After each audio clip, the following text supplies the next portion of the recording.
Let's take a look at what to do when a site visitor gets a quote from your website.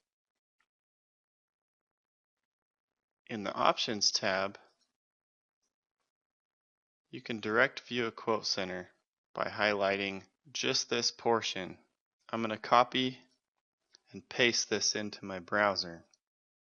Here you can see the live version of the quote center directly in your browser. This is no different than having it installed on a page. It's just another way to view it, especially if you haven't yet installed it on your website. This happens to be a maid service quote center, so we'll fill it out just real quick.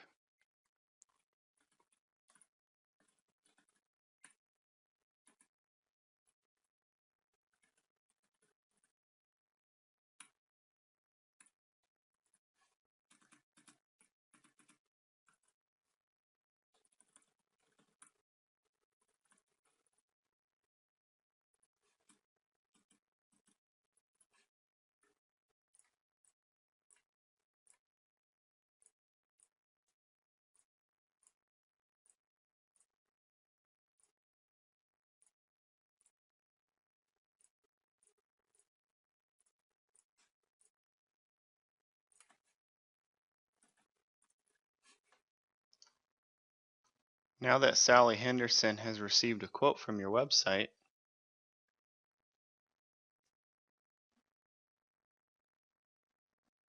two things have already happened. She has received an email with access to this quote, and you have received an email notifying you that you've issued a quote. Let's take a look at them. I used this same email so that you could see both in this inbox. This is the quote that you have received, letting you know that you've issued a quote.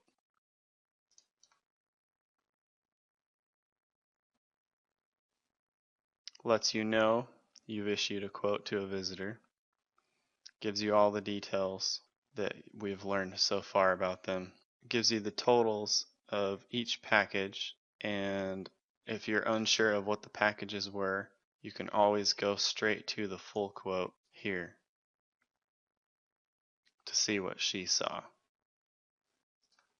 Let's go back to that email. At the same time, she has received her quote with access to her quote.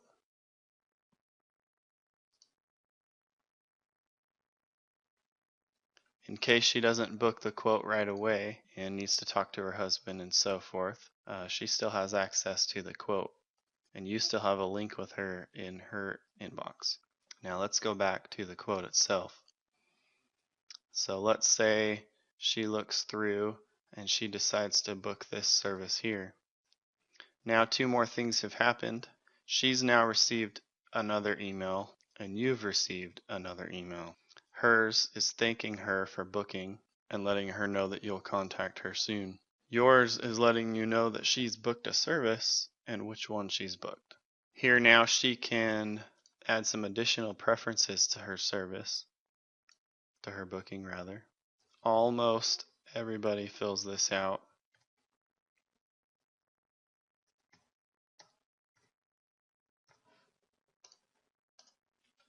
And when they do, you'll receive a third email indicating that there's been additional preferences added to your booking.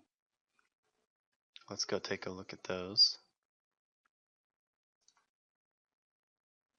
Here you can see the booking confirmation has come so far. And this is letting her know that you're going to be contacting her soon to schedule her service. This one is to you, initially letting you know that she has booked her service, and all you need to do now is call her to schedule the service.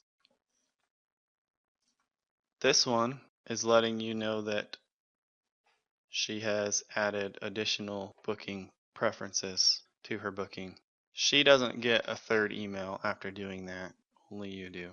The next thing that we want to look at is what to do in each case. When you receive this initial quote notification, we recommend giving them 5-10 minutes, maybe a little more, to allow them time to initially book. Lots of people book right when they first view the quote.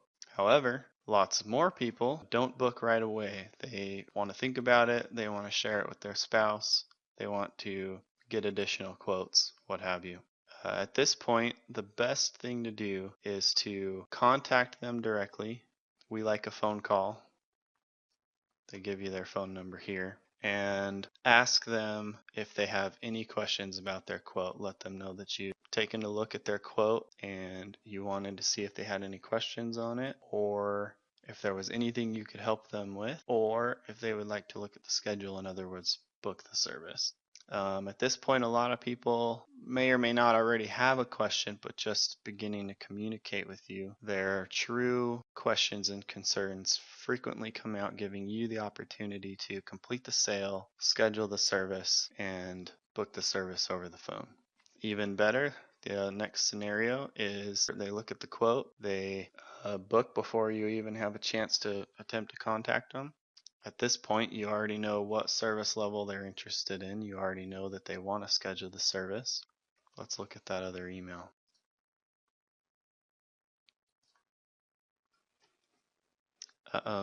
You also know how soon that they're hoping to get their service and what a good time to call them is. Typically, you know these things. So at this point, it's like a dream come true. You can, in fact, you should check your schedule, look and see where they're at, check their address, compare, cross-reference that with your current schedule and your routes. And prior to calling them, decide on your best scheduled day and time, and decide on your second best scheduled day and time, and possibly a third, so that when you call them, you're prepared with excellent options for yourself. This cuts drive time and saves on gas and allows your technicians to get more work done in a day because you're able to schedule the service in the best possible manner. Now, a third scenario is before you've had a chance to call them and before they book, they respond to the email that they see in their inbox. And they respond with a question such as, could we do this service sometime this week? Or could we do this service next week? Or how long will this service take? Or something like that. It's a good time at that point to jump right into that email correspondence and answer their question and possibly offer up a good day and time if they're interested in doing it that day, or some additional availability that they simply have to email back and say, yeah, that sounds great, let's do that, and then go from there. You may not need to talk to them on the phone at all from there. We like to set up their service and send them a email confirmation for the appointment once it's actually scheduled. We recommend doing that. These are the points that you want to go over with your team so they know how to respond to the quotes and to the bookings, and also to any email correspondence that come from that as well. That could come down the road. They could respond to your quote by email at any point, or they could call. Or they could call looking for additional information after having looked at your quote, 2 weeks down the road, 3 weeks down the road, what have you. The last thing that we wanted to cover in this video is the upper limit notification. Let's go back to the original quote and we'll just do this real quick.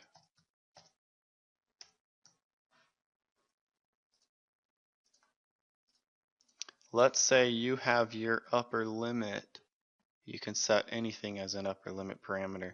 Let's say that over 5,000 square feet, you don't want an instant quote to be provided. You want to visit that home. So right there with this one, the way this quote center template is set up, that's going to trigger that upper limit. Let's go through the rest real quick.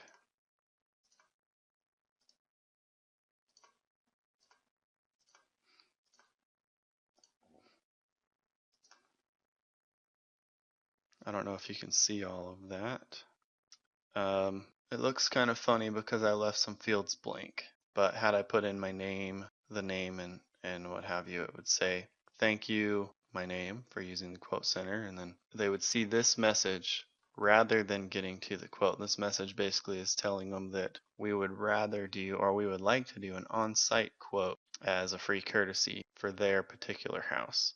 Now you can, of course, edit this message in the fine print tab. But what's going to happen the moment they go through and they are looking for a quote that's beyond your instant quote range that you're comfortable with, then as soon as they get to this message, let's go back to our email, then you're going to get an email. This is going to give you the information we know so far, and it's going to let you know that you have had a visitor reach your upper limit. So at this point, this person is still waiting for their quote. So at this point, they're waiting for you to call them and either complete their quote over the phone, if you feel comfortable doing that, or in fact schedule an on-site estimate. The sooner the better on the on-site estimate, and also the sooner the better on contacting them to provide that. Now, the great thing about getting an upper limit notification in your email is that it typically means it's going to be your biggest of customers. So you want to treat these with a high regard and let your team know that when they get these are important.